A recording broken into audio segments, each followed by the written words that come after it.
Hey everybody, and welcome to part 3 of the changes in price of military surplus rifles from 2012 to 2022. Today we're going to be looking at different rifles than you saw in the previous 2 episodes. And if you haven't watched those, I'd advise starting at the beginning. Makes a lot more sense. It's not in chronological order or anything. But anyway, so I'm going to give you a couple of caveats here. I'm just going to splice the caveats from the first part of the series into the next part of this video, so you can kind of see if it's your first time watching this, if you jumped in a little bit later. But if you already have seen the caveats, right after I say, or right after I do this right now, it'll go to those, and you can just skip ahead and go to the guns. You'll see it. You should be able, if I can figure out timestamps, I'll try to do that. Anyway, it's worth the watch if you haven't seen the caveats before, so try not to skip that. It's only a couple minutes, but it'll explain a lot, and it'll save you a lot of confusion and me a lot of responding to comments that are the same thing over and over again. So here we go. With that being said, these are all firearms that are in my collection. Contrary to popular belief, I'm not a billionaire. I'm not a trust funder. I don't have an unlimited amount of money, and I don't have every gun known to mankind. So I'm just using the guns that I own as a reference for what I saw back in 2012 and prior to that, but we're going to go with 2012 prices. So yeah, I don't own every gun. So if you're going to be coming in with, what about this one? What about that one? If you don't see it, I don't have it.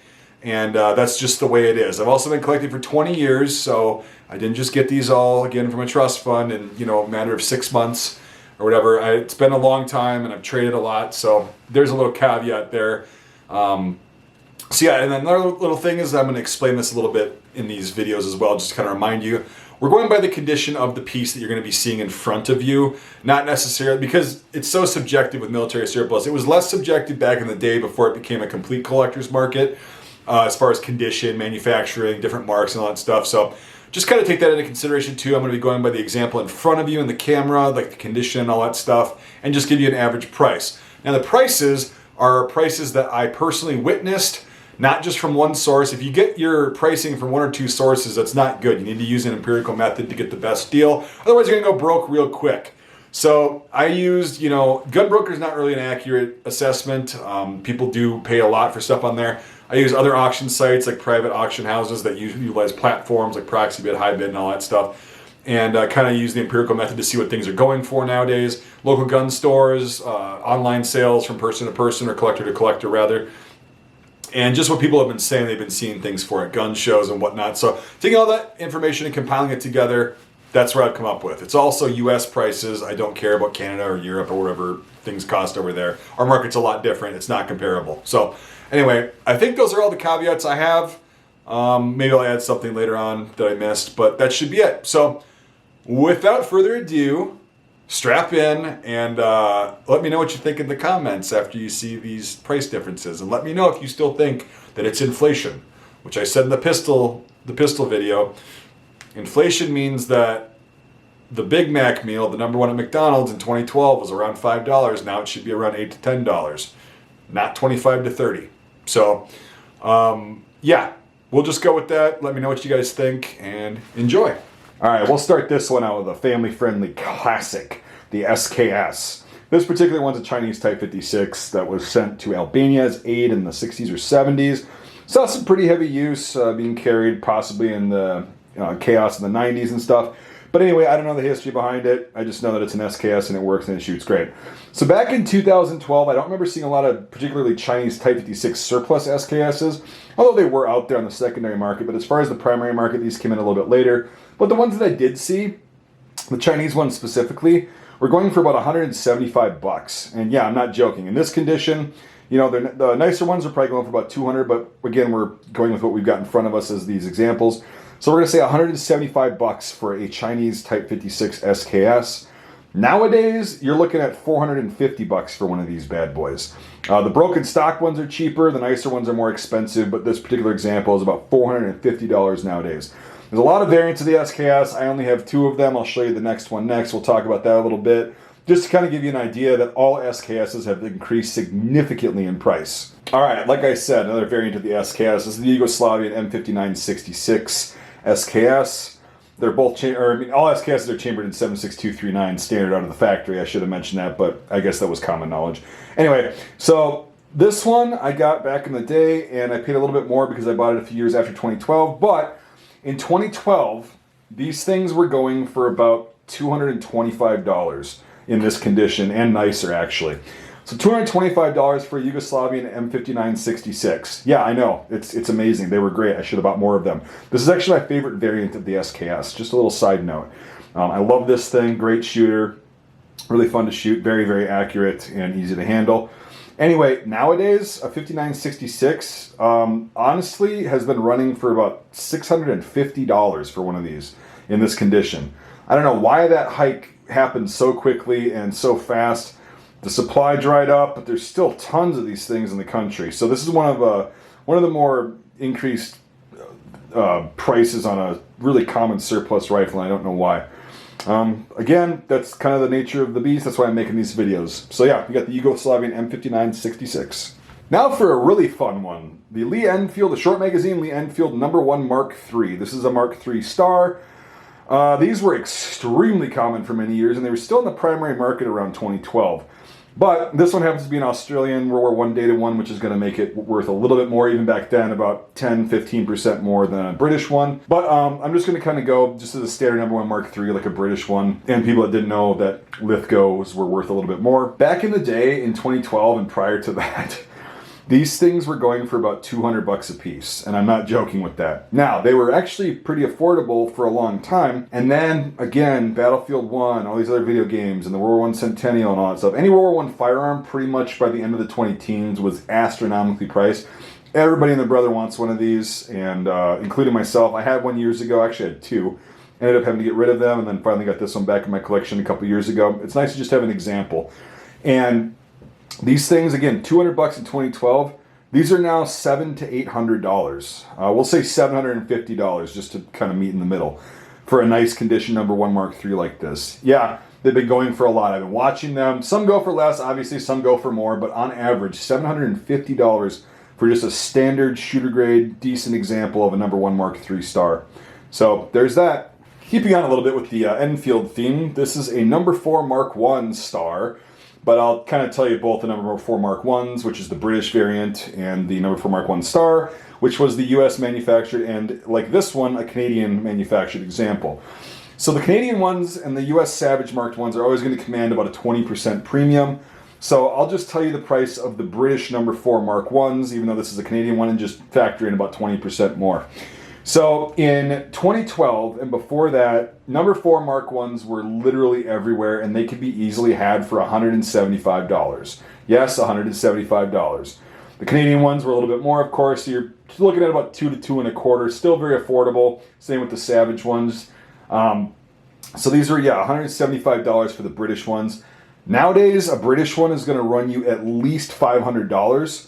And the Canadian ones are going to be more, and the Savage ones are going to be more as well. Just in standard shooting condition like this, nothing special about it, no special markings.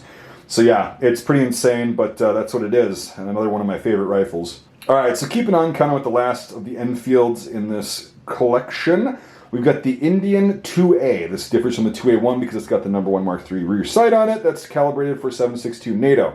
It's got a 12-round detachable box magazine, and it's made from a plethora of #1 Mark III parts. So what kept these cheap is kind of the same thing with the Japanese and Italian stuff, is that everybody thought they were made in India, so they were garbage. That is not the fact. So these are made from a lot of British parts left over, and they decided to make these for like truck drivers, rear echelon troops that weren't going to be adopting like an FAL or something like that. But it still fired the same cartridge because they were phasing out 303 British. And these back in the day were very cheap because of the fact that people thought they were garbage. So I saw these going easily for $175 everywhere, on forums, on Gunbroker and whatever. They were dirt cheap, and people just didn't know what they were missing. I didn't know what I was missing. I'd seen them, but I was like, they're Indian, so I fell into the same trap. They're fantastic firearms, great for hunting, great for shooting. 7.62 NATO is a little bit easier to find now than 303 British, but hey, you can never really see that far into the future. Anyway, so $175 back in 2012. These are going for about $500 nowadays. The 2A1s are a little bit more because they made less of them, but again, most people don't know what they're looking at when they're buying these. So yeah, $175 to $500 now. Insane. Yes, now we're on to the French firearms. Good God, have these gone up in price. And it happened relatively quickly, and I have my suspicions and ideas of how and why that happened. But hey, we'll just keep this video positive as much as we can. So this is the MAS 36. Now this is a post-World War II. I think it was made in the late 40s, possibly, probably just late 40s. It's a refurbished one. You can tell by the nice stock on it. It's got the nice porkerized finish on it. This thing is a fantastic shooter. I've run this in several of my videos. You can run this thing really fast. It's very accurate, very reliable. It's a good battle rifle for being a bolt-action rifle. I love the MAS 36. It was a fantastic design. It was just implemented way too late, because the French like to use old equipment as long as they possibly can before they start using new stuff. Anyway, another rant, another video. So yeah, these things back in the day, nobody really wanted these because they were French. Everybody thought the French go, oh, never fire, only dropped once. The French make garbage guns, because French guns do, admittedly, look kind of quirky and weird. And they're kind of weird feeling, they're very thin, but they handle very well and they're made very well. So that also kept these cheap, right? That whole stigma of, oh, the French, blah, blah, blah. And I enjoyed the hell out of French firearms. I still do. They're just so damn expensive now that it makes it more difficult. So these things back in the day, I'm not joking, you could get these on the secondary market, because I'm pretty sure they were off the primary market by the time I got into the game. In the mid-2000s, they were still there. But you could get one of these for 175 bucks. Some of them went for 150, some of them went for 200 to 225. I got this one for 200 in 2013 or 14, so I thought that was a pretty good deal. Anyway, so 175 bucks all day for these things, and nobody wanted them. They sat for a while on listings and whatever. Nowadays, for just a MAS 36 like this in nice shape, nice refurb, you're looking at $650. So that's one hell of a price jump. And again, I have my suspicions as to certain individuals that contributed to this for selfish reasons and whatever, but again, the other video. So yeah, that is a hell of a price jump. $650 from $175. Insane. People are paying that. They're good rifles, but are they that good? Who knows. Anyway, so that's the MAS 36. Now we've got the MAS 36's son, the MAS 4956. I know there was a couple in there, the MAS 44 and the MAS 49. I don't have enough money to get one of those, so you just got to bear with me. Like I said in the intro, these are just the guns that I have and the conditions that I have them in. So these things have gone insane as well, just like every other French firearm, which is why I don't have a lot of them anymore, which sucks. Eventually, someday, I'll probably get some more, but for now, this is kind of what I'm limited to. So this thing is a nice battle rifle, 10-round detachable box magazine, 75x54 French, just like the MAS 36. These were used up until the 70s when they were replaced by the FAMAS. So great rifles, really compact, powerful, utilitarian, accurate, just good rifles all around. And back in 2012, I was seeing these, and I got this one with the grenade launcher, the bayonet, the cleaning kit, like extra parts and whatever, all that stuff. It came in a kit with an ammo pouch, things like that. And these were going all day for $400. I saw these going, I saw them going for less actually, which is insane. But around $400 is what I saw these going for on average. Nowadays, oh my God, I stopped looking eventually because I was like, this is just ridiculous. These are going for 1,300 bucks for a nice one like this, not a ratty shot out one like some people are trying to peddle to people that are unknowing.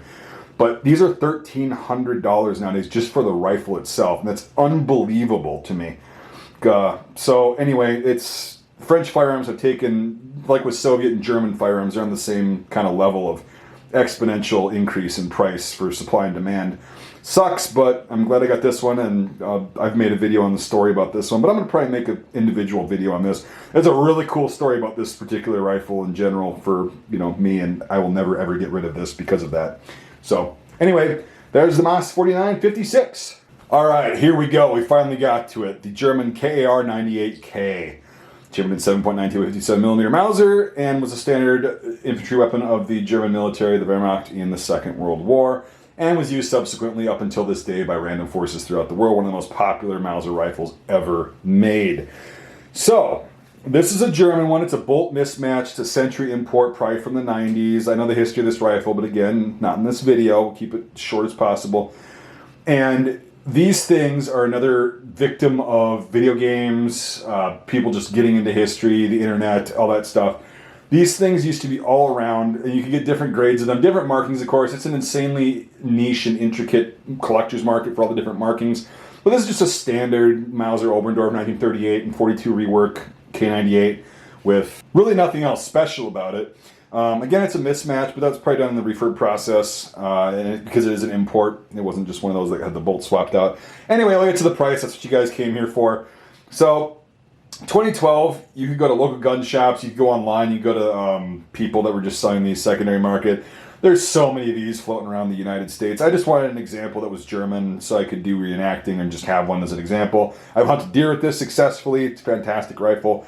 And back in the day in 2012, these were about $225 for a bolt mismatch, actual German one. I know, it's unbelievable. $225. It's exactly what I paid for this thing, and that's what they were going for. All day you could get them, and some would go for more for different markings, but just for a shooter grade like this guy right here, you're looking at about $225. Now, a shooter grade like this, that's German, is about $850. Yeah, I know. Absolutely insane. Now, a Russian captured one, which has got the shellac on it, the black paint, the X on it, some of the eagles might be peened, the Waffen-Ems. Those were going for, I mean, you're not going to believe this, those were going for $150 to $175 back in the day, and now those are going for $600, $500 and $600. Huge price jump for a K98, but everybody's played Call of Duty, everybody's played video games, everybody's played or seen war movies, everybody's got to have one, and I'm glad I didn't pay out the ass for one of these, but I mean, we were talking about, like, back in the day, all matching K98s in pristine shape were going for the price that this thing's going for nowadays. So, anyway, that's the scoop on the KAR-98K German marked one. The Yugoslavian ones go for a little bit less, but they're still outrageously priced now, too. All right, now we're on a Mauser kick. We got the Czechoslovakian VZ24, one of my favorite Mauser 98 variants. It's right up there in my top 5. I love the length of it. The design is super sleek, etc., etc. I could go on all day about how much I love it. Anyway, so this is a Romanian contract one, which a lot of these were imported in like 2009 and 2010. And, you know, some of the different variants, like the Czechoslovakian ones that weren't sent to Romania, whatever, those went for a little bit more, but not that much. So generally, VZ24s are priced relatively the same around this time. So in 2012, yeah, I know you guys are going to be shitting your pants at this. In 2012, a VZ24 like this in nice refurb condition would go for $200. No, I'm not joking. $199.99. That's what I paid for this guy in 2010, and that's what they were going for until 2012, and then everything went up. So now, if you're looking at one of these, you're going to be paying $500 for one of these easily, for one in this good a shape. So yeah, it's another victim of everything. People realize that VZ24s are really good, and Germans actually used these in the Second World War. Their entire army divisions that had these issued to them because they utilized everything else that a K98 does, and they're very similar, interchangeable parts, etc., etc. So, the Czechoslovakian VZ24. Speaking of rifles that were designed in 1924, and upgraded in 1947 in this case, the Yugoslavian, or Serbian, whatever you want to call it started out as Serbian, the Yugoslavian M24-47 rifle. This was probably the most commonly encountered Mauser rifle during the 2000s and the early 2010s. There were so many of them imported, and everybody had one. They're great rifles. They kick a little bit. They're an intermediate length action and a carbine length rifle, so take from that what you will. It fires a 7.92 by 57 millimeter. Great rifles. They were so cheap back in the day. 24-47, just in this shape, a nice refurbished model. One a little bit worse, one a little bit better in condition. They were all pretty much priced the same because there were so many of them flooding the market. $150 all day was seeing them. $150. And definitely should have picked up a few more of these, but was interested in other things. But who knows? Anyway, so these things were around for $150. Now these things are going for about $400. And that's a good deal. That's what I've been seeing them go for on average. It kind of varies like by the year. Some years they'll go for $500 and $600. Some years they'll go for $300 to $400. Right now they're sitting at about $400 is what I've been seeing in 2022 for the Yugoslavian M24-47. While we're on a Yugoslavian kick, we've got another super common rifle from Yugoslavia, the M48. This is just a standard M48. It's not an A or a B or a BO. It's just a standard M48. And this was a shooter grade from Aim Surplus that I got a really good deal on in like 2013 or 14. Fantastic shooter, amazing, and it's in pretty good shape, but it's also in average shape. A lot of these are in mint condition because they were never used. They were thrown in crates and sat there from the 40s and 50s until the 90s and early 2000s when they were surplused out and sold to the US market. Anyway, this is also 7.92 by 57 millimeter, intermediate 98 action, and it was basically their answer to the KAR-98, which you can see the resemblance. A lot of people use these as props. in World War II movies and like, you know, small films because they're cheaper than K98s. And unless you're a nerd like me, you probably won't be able to tell the difference. There's a lot of similarities. So these things, again, like the 24-47, were super plentiful and just everywhere. And these were a little bit more than the 24-47s. They were about 175 bucks a piece for a really nice one. This one would probably be about 150 bucks. So we'll use that. We'll use that because, again, I wanted to use the examples that we have in front of us. So an average condition one that's not mint, okay, we'll say $150 in 2012 for one of these guys.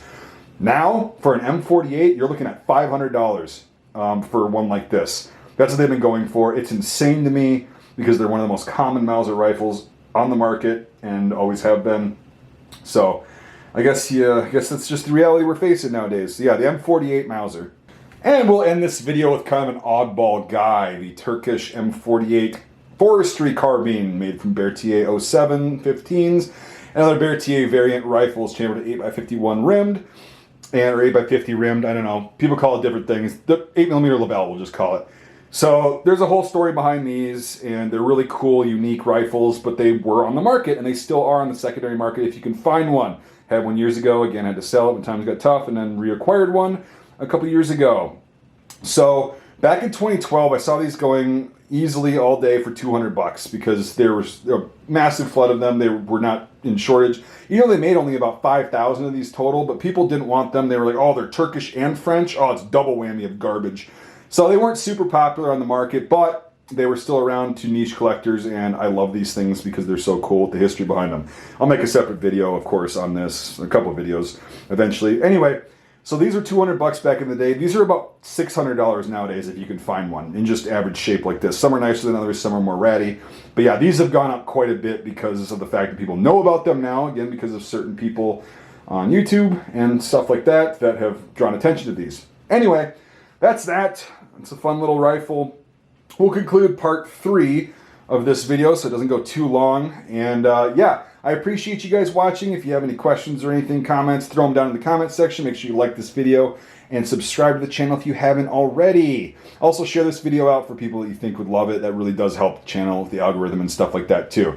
And if you want to be so inclined as to support the channel financially, you can do that 2 ways. Patreon, the link is in the description, and becoming a YouTube channel member. $5 a month or more on either method of support gets you into my Discord server, which is really cool. We got a lot of people on there, a lot of really cool people, a lot of cool information, fun times, good banter, etc., etc. If you can't do it financially, I totally understand that. You can also get cool surplus items that I sell in my online store at mikesmilitaria.com. Link to that is also in the description at the bottom. So get your surplus fix on, you know, enjoy the content. I appreciate you watching so much, and we'll see you on part 4, which hopefully will be the last part of this series of the price comparison between 2012 and 2022 on surplus rifles.